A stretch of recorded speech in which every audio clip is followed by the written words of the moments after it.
हर कोई आपको यही बोलेगा कि एसबीआई पीओ की प्रिपरेशन कर रहे हो तो 100% सिलेबस आपको कवर करना पड़ेगा। बट मैं आपको ऐसा नहीं बोलूँगा। मेरा नाम आशुतोष शर्मा है। मैंने एसबीआई पीओ एग्जाम को अपने फर्स्ट अटेम्प्ट में क्लियर करा है। प्रीलिम्स, मेंस, इंटरव्यू सब कुछ क्लियर करके फाइनल सिलेक्शन लिया है। तो एसबीआई पीओ की जब मैं खुद अपनी प्रिपरेशन कर रहा था, मैं पूरा सिलेबस कवर करके नहीं गया था। इनफैक्ट बहुत सारे टॉपिक्स ऐसे थे जो मैं बिना पढ़े चला गया था एग्जाम देने, फिर भी मैं इस एग्जाम को अपने फर्स्ट अटेम्प्ट में क्लियर कर पाया।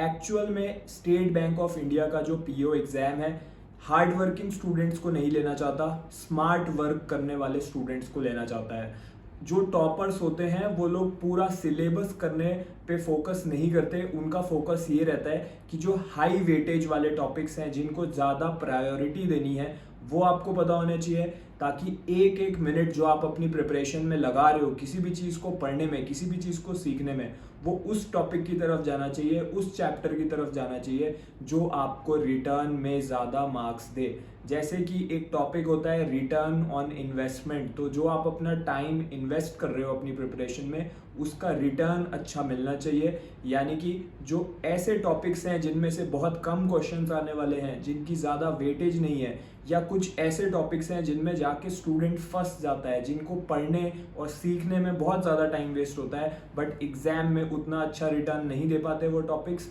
एंड वहाँ पर चांसेस रहते हैं रिस्की क्वेश्चंस आने के, जिनमें सही आंसर्स निकालना थोड़ा ज़्यादा डिफिकल्ट हो जाता है। तो ऐसे टॉपिक्स को जो स्टूडेंट सिलेक्शन लेते हैं, वो ऐसे टॉपिक्स को आइडेंटिफाई करके उनको इग्नोर करते हैं। मैं ये नहीं बोल रहा कि आपको उन टॉपिक्स को बिल्कुल भी नहीं टच करना है, आप चाहो तो उनको सीख सकते हो, ताकि एग्जाम में जब आपके पास टाइम बचे तो आप उन टॉपिक्स पर भी जा पाओ।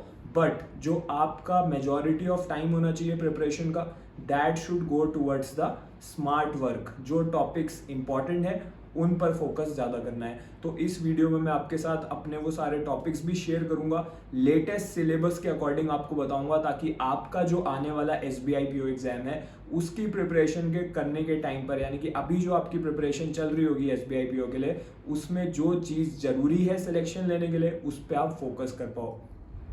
इन टॉपिक्स पर आने से पहले मैं आपको बताना चाहूँगा अपने एक फ्री इनिशिएटिव के बारे में। एसबीआई पीओ के लिए मैंने एक व्हाट्सएप ग्रुप बनाया है। उस ग्रुप को ज्वाइन करने का लिंक जो है वो इस वीडियो के पिन्ड कमेंट में गिवन है। कंप्लीटली फ्री ग्रुप है। रोज सुबह मैं इसमें एक मैसेज डालता हूँ, उसमें कुछ डेली टास्क होते हैं जो आपको कंप्लीट करने होते हैं, ठीक है। तो वो डेली टास्क, हर सब्जेक्ट के टास्क होंगे, डेली बेसिस पे आपको मेरी तरफ से फ्री में टारगेट्स मिलते रहेंगे। तो आप इस ग्रुप को ज्वाइन कर सकते हो, जैसा मैंने बताया, लिंक इसका पिन कमेंट में गिवन है। अब बात करते हैं वो आखिर में सब्जेक्ट वाइज कौन कौन से टॉपिक्स हैं जो मैंने अपनी प्रिपरेशन के टाइम पर स्किप करे थे। तो सबसे पहले हम लोग बात करेंगे मैथमेटिक्स टॉपिक की। मैथमेटिक्स का जो सब्जेक्ट है, क्वांटिटेटिव एप्टीट्यूड के नाम से एग्जाम में आपसे पूछा जाता है। इसमें पहला टॉपिक जो मैंने स्किप कर दिया था अपनी प्रिपरेशन के टाइम पे, वो है प्रोबेबिलिटी। प्रोबेबिलिटी के 2 से 3 क्वेश्चन आते हैं, ठीक है। मेरा फोकस था कि पहले मैं हाई वेटेज टॉपिक्स पे फोकस करूंगा, एंड प्रोबेबिलिटी के टॉपिक्स मैंने स्किप करा था, प्रोबेबिलिटी टॉपिक। सेकंड जो टॉपिक है वो है मेंसुरेशन। इसमें से 1 या 2 क्वेश्चन एग्जाम में पूछे जाते हैं। फिर मैंने कौन से टॉपिक्स पर फोकस करा अपनी प्रिपरेशन के टाइम पे, मेरा टारगेट था अगर मैं 80% सिलेबस भी कवर करके जा रहा हूँ ना, तो वो 80% इतना अच्छे से प्रिपेयर करना है कि उसका चाहे कोई भी क्वेश्चन एग्जाम में आ जाए, मेरी 100% एक्यूरेसी रहनी चाहिए, एंड मेरे उन चैप्टर्स में अच्छे फुल मार्क्स आने चाहिए। तो कौन कौन से चैप्टर्स पे ज़्यादा फोकस रखा मैंने, वो भी आपको बता देता हूँ। तो स्किप मैंने प्रोबेबिलिटी और मेंसुरेशन करे, एंड जिन टॉपिक्स पर मेरा ज़्यादा फोकस था वो था डेटा इंटरप्रिटेशन, अरिथमेटिक, सिंप्लीफिकेशन और क्वाड्रेटिक इक्वेशंस, ठीक है। इसके अलावा एक और टॉपिक है नंबर सीरीज, इस पे भी मेरा अच्छा खासा फोकस रहा प्रिपरेशन के टाइम पे। अब बात कर लेते हैं रीजनिंग सब्जेक्ट की। अब कुछ स्टूडेंट्स को ये रीजनिंग का टॉपिक सुन के थोड़ा सा कंट्रोवर्शियल लग सकता है कि मैंने पजल के क्वेश्चंस को स्किप करा था अपनी प्रिपरेशन में। मैंने एक चीज़ आइडेंटिफाई कर ली थी सिलेबस में कि जो मेजॉरिटी क्वेश्चंस रीजनिंग में पूछे जा रहे हैं वो हैं पजल में से एंड सीटिंग अरेंजमेंट में से। तो मुझे इन दोनों में से एक चैप्टर में बेस्ट होना था। इनफैक्ट आज भी जो पेपर होता है उसमें पजल और सीटिंग अरेंजमेंट, जब आप एग्जाम देने जाओगे देखोगे इसमें से बहुत सारे क्वेश्चन आएंगे।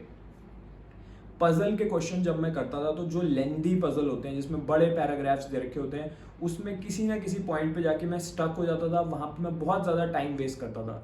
भले ही मेरा आंसर लास्ट में आ जाए, बट ओवरऑल उस क्वेश्चन को करने में मैं बहुत ज़्यादा टाइम वेस्ट कर देता था। एंड इनफैक्ट ये बात मैंने रियलाइज़ कर ली थी अपनी प्रिपरेशन के टाइम पे। दैट इज़ वाई मैंने पजल्स टॉपिक को स्किप कर दिया एंड बाकी टॉपिक्स पे मैंने इतना अच्छा सा होल्ड बनाया, इतने अच्छे से प्रिपेयर करा कि मैं बाकी सारे टॉपिक्स के क्वेश्चन कर पाऊँ एग्जाम में।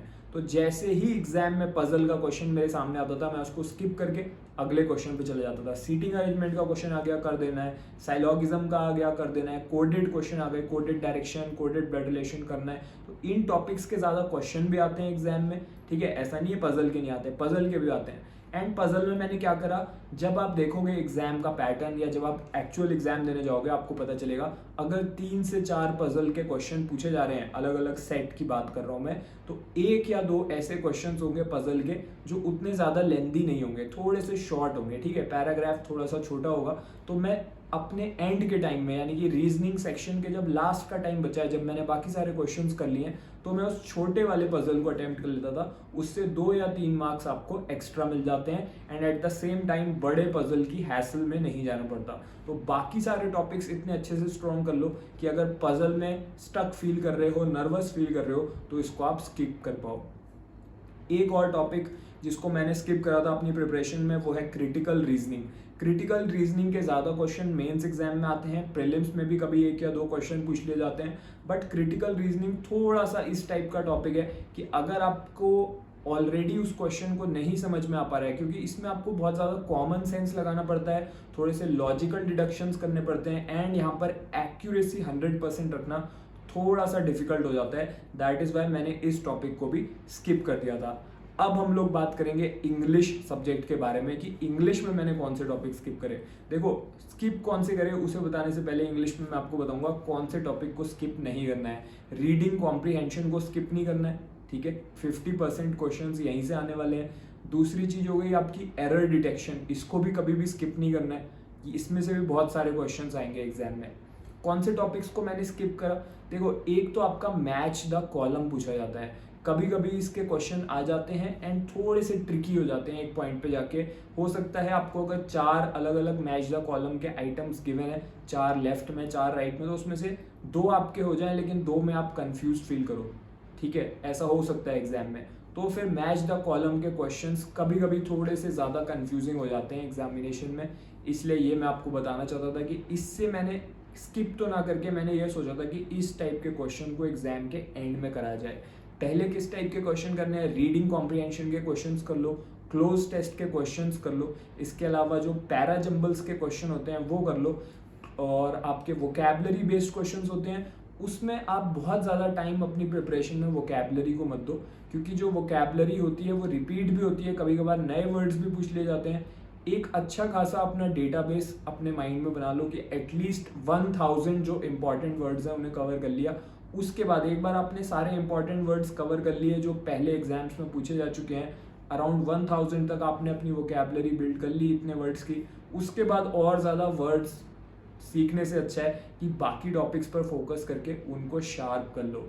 अगर एग्जाम में 4 वर्ड्स भी पूछे जाते हैं, उनके सिनोनियम या एंटोनियम, उसमें से अगर आप 2 या 3 भी कर देते हो, मोर देन इनफ है। तो ओवर स्ट्रेस नहीं करना है उस टॉपिक पे जिसके कम क्वेश्चंस आएंगे, जिसमें से ज़्यादा क्वेश्चंस आएंगे उस पर ज़्यादा फोकस रखना है, ठीक है। तो ये मैंने आपको कुछ टॉपिक्स बताए अलग अलग सब्जेक्ट्स के जो मैंने अपनी प्रिपरेशन के टाइम पर स्किप करे थे। इसके अलावा एक कॉमन इशू आता है कि हमें क्या टाइम टेबल फॉलो करना चाहिए। तो मैं आपको बताना चाहूँगा कि SBI PO एग्ज़ाम जो आपका अपकमिंग एग्ज़ाम है उसके लिए मेरी क्लासेस स्टार्ट हो चुकी हैं। इसमें मैं सिर्फ सीरियस स्टूडेंट्स चाहता हूँ जो ज्वाइन करें एंड इनको पर्सनली गाइड करता हुआ चलता हूँ प्रीलिम्स के लिए, मेंस के लिए और इंटरव्यू के लिए। यानी SBI PO एग्ज़ाम की कंप्लीट जो आपकी तैयारी है वो इसी एक कोर्स के अंदर हो जाएगी। इसमें क्लासेस भी आपको मिलेंगी कंप्लीट सारे सब्जेक्ट्स की, इसमें आपको सारे प्रैक्टिस मटेरियल भी मिलेगा, सारा स्टडी मटेरियल भी मिलेगा, यानी कि इसमें आपकी कंप्लीट प्रिपरेशन होने वाली है। एंड जैसे ही आप इसको ज्वाइन करते हो ज्वाइन करते ही आपका मेरे साथ वीडियो कॉल होता है। उसमें मैं आपको गाइड करता हूँ, आपकी स्ट्रेंथ और वीकनेस को समझता हूँ और आपको एक ऐसा टाइम टेबल बना के देता हूँ जो आपके डेली शेड्यूल के साथ वर्क करे। क्योंकि हम में से हर कोई यूनिक है, हर किसी की अलग स्ट्रेंथ है, अलग वीकनेस है। कोई कॉलेज में पढ़ रहा है, कोई जॉब कर रहा है, तो अलग अलग चैलेंजेस है सबकी लाइफ में। तो आपके अकॉर्डिंग आपको एक टाइम टेबल बना के देता हूँ विच वर्क्स फॉर यू। फिर आप उस टाइम टेबल को फॉलो करना स्टार्ट करोगे। कोर्स के अंदर सारे रिसोर्सेज आपको मिलेंगे। जैसे जैसे आप मेरे बताए हुए टास्क कंप्लीट करते जाओगे, वैसे वैसे दोबारा आपके मेरे साथ वीडियो कॉल सेशंस होते रहेंगे। जूम पर होते हैं ये सेशंस, ठीक है। एंड ऐसे ही मैं आपको गाइड करता रहूँगा जब तक आप प्री नहीं क्लियर कर लेते, मेंस नहीं क्लियर कर लेते। उसके बाद आपके मॉक इंटरव्यू भी मैं लूँगा एंड आपका फाइनल सिलेक्शन तक मैं आपको पर्सनली गाइड करता हुआ चलूँगा। तो इसमें लिमिटेड सीट्स रहती हैं हर साल।